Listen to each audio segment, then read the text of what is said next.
तो पुण्यात्माओं, ये हमारी परीक्षा थी 2014 के बाद, और इस परीक्षा में काल ने हमें कितने तरीकों से ठगा, किस किस तरीके से हमें ठगा। जब हर तरीके से ठग लिया और परमात्मा हम जैसे नीचों को निमित्त बना के इनकी हर चाल का पिछले 6 साल से ये जो भी चाल चलते उस चाल का पर्दाफाश करवाते रहे, तो ये आगे से आगे काल नई चाल चलता गया। लेकिन परमात्मा कहते हैं तू डाल डाल तो मैं पात पात। परमेश्वर ने अपने सत्सेवक बच्चों को इनसे 2 कदम आगे रखा, इनकी हर चाल को परमात्मा ने समझने की सद्बुद्धि दी, और फिर संगत में एक संदेशा भिजवाया कि भाई ये बात ज्ञान आधार अनुसार, तत्व ज्ञान आधार से इस तरह नहीं इस तरह है। यदि हम इनके चाल में चलेंगे तो हम धोखा खा जाएंगे। बहुत सारी आत्माएं समझी जिनको भक्ति करनी थी, और बहुत सारे इनके चक्रों में भी आए।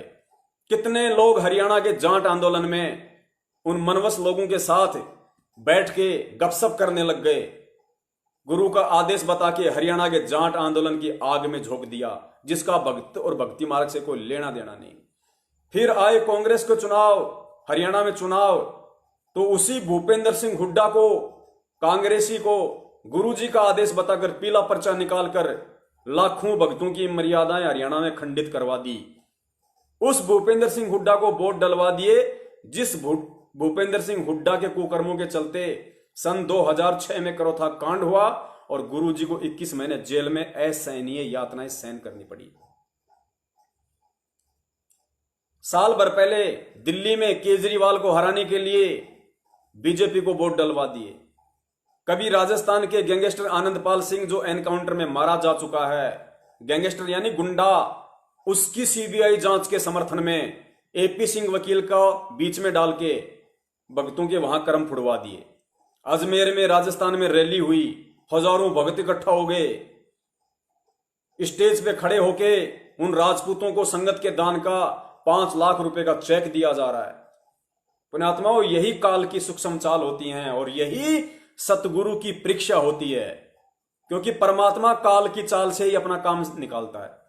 काल ने बवंडर करना था, उसने मर्यादा विहीन करना था, उसने भक्तों के नाम खंड करवाने थे, उसने भक्ति मार्ग से दूर करना था, उसने अपनी चाल चली और परमात्मा ने पहले ही एडवांस में ज्ञान दे दिया था। और परमेश्वर कहते हैं कि गरीब कच्चा हीरा कृच हो नहीं सहे घनमार, ऐसा ये मन हो रहा लेखा ले करतार। परमात्मा ने पहले ठोक के ज्ञान दे दिया था। अरे सन 2014 में गुरुजी जेल गए, उससे पहले सन 1994 से उन्होंने सत्संग किए। उनके 20-22 साल के सत्संग में मुझे एक भी माई का लाल कोई ये बता दे कि संत रामपाल जी महाराज जी ने किसी भी राजनीतिक पार्टी को वोट डालने का आदेश दिया हो कि भाई तुम बीजेपी को वोट दो या तुम कांग्रेस को वोट दो या किसी और पार्टी को वोट दो। एक भी सत्संग में और उनके कर कमलों से लिखी गई एक भी पवित्र पुस्तक में यदि ये हो तो मुझे बता दो। किसी भी सत्संग में उन्होंने किसी जातिगत आरक्षण या आंदोलन के समर्थन के लिए कहा हो? क्या गुरुजी के 20-22 साल आश्रम में रहते सहते क्या कभी चुनाव नहीं हुए? क्या कभी जातिगत लोगों ने आरक्षण की मांग के लिए धरने प्रदर्शन रैलियां नहीं की? क्या दुनिया वालों ने सीबीआई जांच की मांग नहीं की? क्या गुरु ने अपने किसी भी शिष्य को उनमें शामिल होने का आदेश दिया? क्योंकि यह परमात्मा है, और परमात्मा अगर राजनीति करवाएगा तो सोचो फिर भक्ति कौन करवाएगा? अरे ये राजनीति तो अन्य संत किया करते हैं, आसाराम जी, राम रहीम जी, वो भी इस तरीके से खुल के समर्थन नहीं करते किसी पार्टी का। पार्टी वाले उनके आश्रम में जाते हैं, उनके पैर पड़ते हैं और वो आशीर्वाद दे देते हैं कि ठीक है भाई। सत्संग के माध्यम से उन्होंने भी कभी इशारा नहीं किया, वो भी अपने लोगों के माध्यम से बोल देते हैं कि जाओ इनको वोट दे दो, इस पार्टी को वोट दे दो। तो पुण्यात्माओं फिर विचार करो, यदि वो संत भी ऐसी राजनीति कर रहे हैं, घटिया राजनीति, वो भी यदि पक्षपात कर रहे हैं, और इस तरफ सतलोक आश्रम मैनेजमेंट हरियाणा ने सतगुरु रामपाल जी महाराज जी का आदेश बताकर और संगत से वही घटिया राजनीति और पक्षपात एक दूसरे रैली धरनों को समर्थन दिलवाकर कर दिया, तो सोचो पुण्यात्माओं उन नकली संतों में और सतगुरु रामपाल जी महाराज जी में भला क्या अंतर रह गया? कितने लोगों की गालियां इन लोगों ने गुरुजी को खिलवाई। हरियाणा में भूपेंद्र सिंह हुड्डा का समर्थन कर दिया कांग्रेस का, तो बीजेपी वाले कोई फूल थोड़ी बरसाएंगे गुरुजी पे, गालियां निकालेंगे ना कि ये देखो पाखंडी रामपाल, हम तो पहले कहा करते थे बढ़िया हुआ यो कांड हो गया और जेल में पड़ा है, हम तो पहले पता था यो राजनीति कर रहा है। आज देख लियो सबके सामने आएगी, अपने चैनलों के माध्यम से भूपेंद्र सिंह हुड्डा ने वोट डलवा दिए, हम तो पहले कह रहे थे। पुण्यात्माओं, कितना बदनाम इन्होंने देश विदेश में परमात्मा को किया, उन आम जनता के भी इन्होंने कर्म फुड़वाए जिन गुरुदेव को गालियां निकाली होंगी, बुरा भला कहा होगा। तो ये हमारी परीक्षा थी। अब सोचो कितने लोग वहां धक्के खाने के लिए गए थे संगत में से, और कितने लोगों ने अपने कर्म फोड़े, तब ये संगत में अकाल मौत हो रही है। तब ये हिसार तारीखों पे जाने वाले ट्रेन के नीचे आके मर रहे हैं, फांसी खा खा के मर रहे हैं। महाराष्ट्र से वो 2 बसें भर के हिसार जा रही थी, राजस्थान के नागौर में दोनों बस पलटी खा गई। 13 भगत, 4 की तो यहां से गर्दन अलग हो गई, किसी का हाथ अलग हो गया, किसी का पैर अलग हो गया। ऐसी दुर्गति और सतगुरु रामपाल जी महाराज जी के शरण में आके कदाचित नहीं हो सकती। क्यों हुई?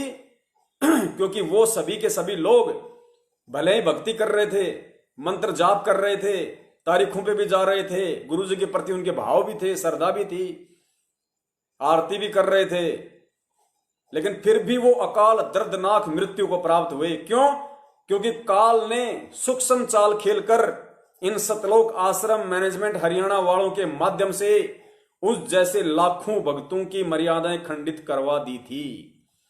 और गुरुदेव कहते हैं काल का दाव फिर उसी आत्मा पे लगता है जिसकी एक तरफ तो मर्यादा खंडित और दूसरी तरफ जिसका कोई ऐसा बुरा योग आने वाला हो, वो दोनों चीजें एक साथ हो जाती हैं तो भगत की अकाल मृत्यु होती है।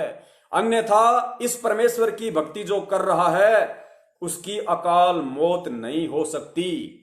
वरना काल के पुजारियों में और सतगुरु के पुजारियों में कोई अंतर ही नहीं रह जाएगा। फिर भी ये मूर्ख संगत नहीं समझ पा रही कि हम क्या कर रहे हैं। हमारा दान किन कुपात्रों के हाथों से होता हुआ राजनीति में लगाया जा रहा है, इन कुपात्रों के हाथों से होता हुआ जातिगत आरक्षणों में दिया जा रहा है, इन कुपात्रों के हाथों से होता हुआ गुंडों की सीबीआई जांच के समर्थन में दिया जा रहा है।